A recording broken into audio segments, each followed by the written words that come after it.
बारे में बता रहे हैं।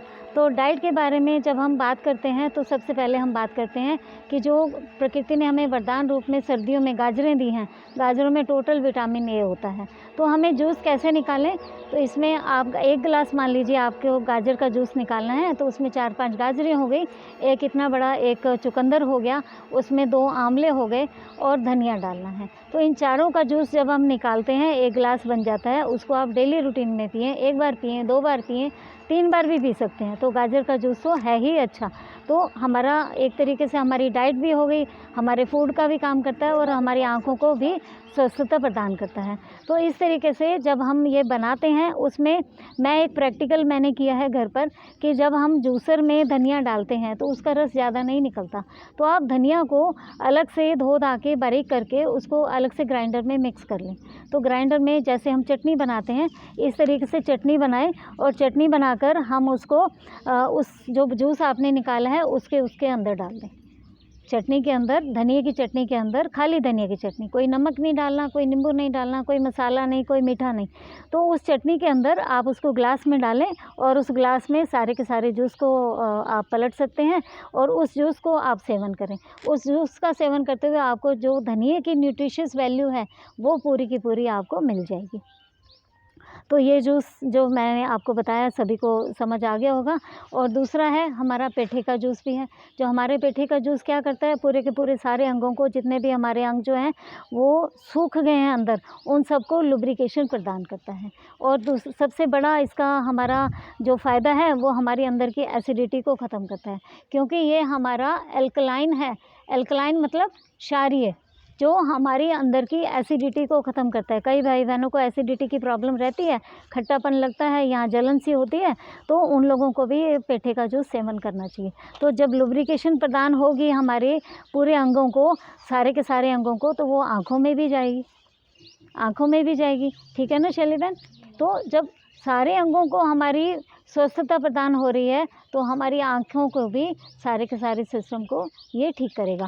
अब तीसरा आता है, हम इसमें डालते हैं विटामिन सी, यानी आंवले के रूप में। तो आंवले में टोटल विटामिन सी से जो भरा हुआ है, ये हमारी जो स्किन है इसको ग्लो प्रदान करता है, हमारी स्किन को टाइट करता है। यानी हमारे जो अंदर शिथिलता आ गई है, जो हमारी ये नसें कमज़ोर पड़ गई हैं, उनको पूरा टाइट कर देगा। यानी हम कभी बूढ़े ही नहीं होंगे।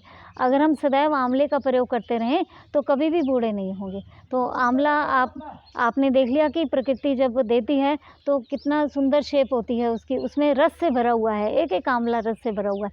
तो हम क्यों ना उसको खाएं? तो जूस के रूप में ले सकते हैं। आंवले को कद्दूकस करें, कद्दूकस करके उसको निचोड़ें कपड़े में डाल के, और उसको फिर आप पानी में डाइल्यूट करके भी ले सकते हैं। इस तरीके से भी आंवले को लिया जा सकता है। आंवले की चटनी बनाकर खाएं। धनिया पुदीना की चटनी में आप आंवला डालें और इस आंवले का एक अलग से उसको स्टीम करके भी खा सकते हैं आप। और हल्का सा आप उसमें नमक डालें, हल्दी डालें, जैसे हल्का सा उसको हम स्टीम कर देते हैं और अचार के रूप में भी खा सकते हैं। तो इस तरीके से हम आंवलों को कई रूप में हम खा सकते हैं, खाया भी जा सकता है। तो ये बात हो गई हमारे विटामिन सी की।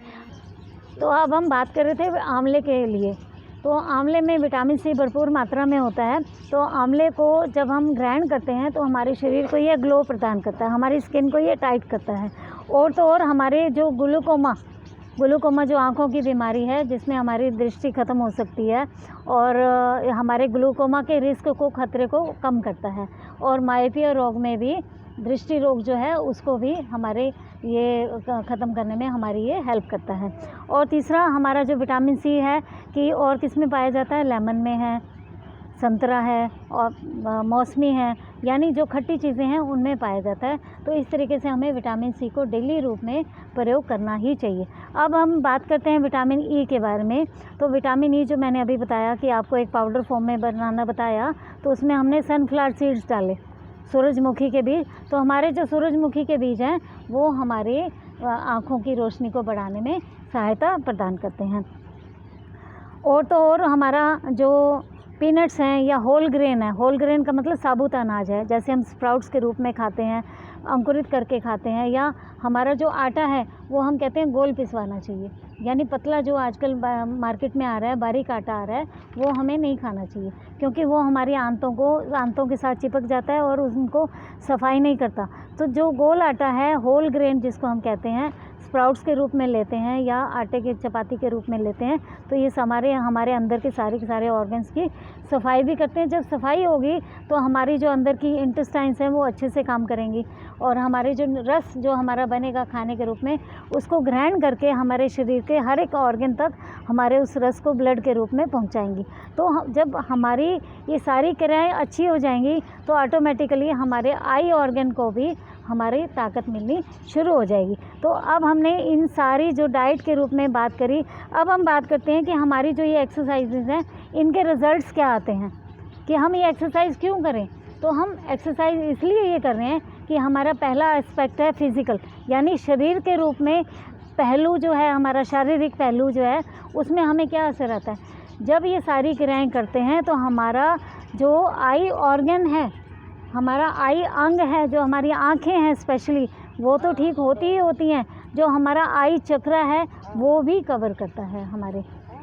तो जब ये चीज़ें सारी ठीक होंगी खान पान से, एक्सरसाइज से, तो हम इनको क्यों ना करें।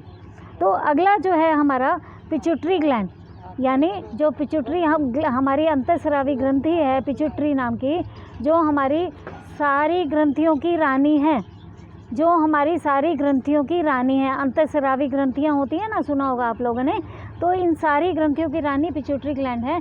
तो ये सारी की सारी ग्रंथियों को कंट्रोल करती है, आज्ञा देती है कि कोई काम सही ढंग से नहीं कर रहा तो आप ये वाला कार्य ठीक करो, ये वाला कार्य ठीक करो।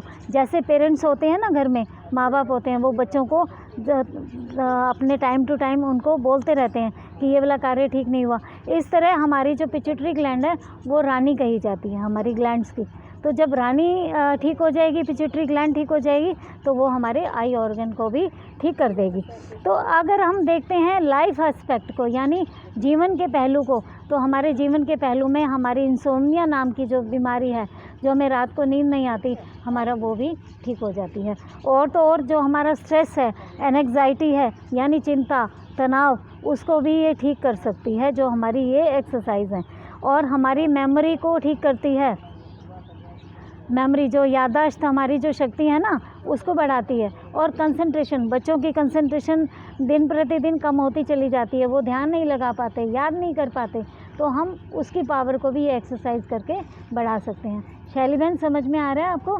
अब अगला है हमारी आइज़ में रेडनेस हो जाती है, कंजक्टिवाइटिस हो जाता है, एलर्जीज़ हो जाती हैं, किसी भी तरीके का हमारा जो आई में प्रॉब्लम आती है, खारिश ज़्यादा होती है, या हमारी आँख में नमी की कमी हो गई है, तो ये सारी की सारी क्रियाएँ हमारी उस चीज़ को जो हमारे लिए एक नुकसान प्रदान कर रही हैं हमारी आइज़ को, तो उन सबको स्वस्थ प्रदान करती हैं। तो इस तरीके से हमारा जो है ये सारी एक्सरसाइज करते हुए हमें अपनी आँखों को ठीक करना ही करना है। हम आँखों के लिए कहते हैं ना, इलाज से परहेज अच्छा। तो आँखों के लिए क्या क्या प्रिवेंशन हैं? Prevention is better than cure. तो आँखों के लिए प्रिवेंट क्या करें हम, कि सबसे पहले अपनी आँखों की, जब भी हम एक्सरसाइज करें, अपनी आँखों पर स्ट्रेन ना आने दें। स्ट्रेन का मतलब ज़्यादा दबाव ना आने दें। तो जब ज़्यादा दबाव से नहीं आएगा, अपनी अपनी शक्ति के अनुसार करेंगे, तो वो हमारा आँखों की एक्सरसाइज बड़े अच्छे से हो जाएगी। अब हम दूसरा कहते हैं कि हमारी जो आँखें हैं, हमारी जो आँखों की फेशियल मसल्स है, एक तो आँखों की मसल्स हो गई और एक हो गई हमारी फेशियल मसल्स। यानी कभी भी हम तनाव में हर टाइम, जैसे आँखों पर त्योरियाँ चढ़ी रहती हैं ना, उस रूप में हमारी जो फेस की मसल्स हैं वो ऐसे नहीं होनी चाहिए। तो आँखों पर त्योरियाँ ना लाके हमारा फेस जो है सदा एकदम मुस्कुराहट भाव में, दैवीय रूप जिसको हम कहते हैं, वो रहना चाहिए, ताकि हमारी फेशियल की मसल्स हैं एकदम साधारण रूप में रहें, तनाव में ना रहें। और तीसरा है हमारा पॉइंट कि हम आँखों के लिए और ऐसा क्या करें जो हमारे फ़ायदे के लिए हो। हमेशा डस्ट और स्मोक, यानी धुएं से, और हमेशा धूल मिट्टी कणों से हमेशा बचा के रखें अपनी आँखों को। अगला पॉइंट है कि हम जो अपनी आँखों को, जब हम स्टडी करते हैं, पढ़ाई करते हैं, तो हमारा हमेशा पीछे से प्रकाश आना चाहिए। प्रकाश जब पीछे से आएगा तो पीछे से भी कहाँ से, हमेशा लेफ़्ट साइड से आना चाहिए, तो वो आपके लिए फ़ायदेमंद रहेगा।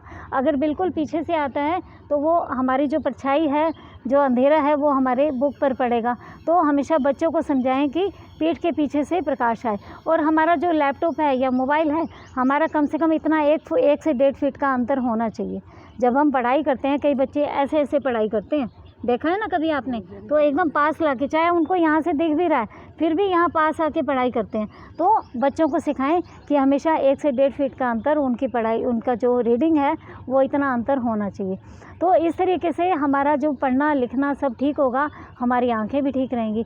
अब अगला पॉइंट है कि हम अपनी आँखों को हमेशा धूल मिट्टी से तो बचा के रखना ही रखना है। और जब हम बाहर से आते हैं तो हम अपनी आँखों में जब धूल मिट्टी के कण तो थोड़ा बहुत तो आ ही जाते हैं ना, आके हमेशा उनको वॉश करें। वॉश भी कैसे करना है, पानी लेके पहले आप मुंह में भरें, इस तरीके से मुंह में भर लिया आपने, फिर आप आँखों को वॉश करें, एक बार इधर, एक बार इधर, एक बार इधर, एक बार इधर।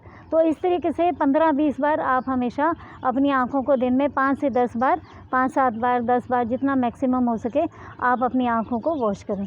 तो ये कुछ तरीके हैं जो आप अपनी आँखों को बचा सकते हैं। तो दूसरा एक लास्ट पॉइंट और बता देती हूँ कि जैसे सूर्य है, इस समय का दोपहर का टाइम है, तो आप अपनी नंगी आँखों से सूर्य को ना निहारें। यानी इसका तात्पर्य ये हुआ कि जो अप्राकृतिक लाइट है, जैसे हम ब्याह शादियों में जाते हैं तो लाइट्स बहुत तेज़ होती है ना, तो उनको डायरेक्ट आँखों से हम नहीं देखना ही नहीं चाहिए, क्योंकि वो हमारी आँखों पर कुप्रभाव डालती हैं। तो इस तरीके से हम अपनी आँखों के सामने जितनी भी तेज़ रोशनी वाले हमारी जो लाइटें हैं, उनको ना देख के हमारा जो रोशनी जहाँ से भी, जिससे कहते हैं ना आँखें चुंधियाती हैं, जब हम ड्राइविंग कर रहे होते हैं तो सामने की आँखों में लाइट पड़ती है ना, तो उससे हमारा हमारा आइज़ के लिए वो ठीक नहीं है। तो एक लास्ट जो हमारा प्रोसेस है आइज़ के लिए,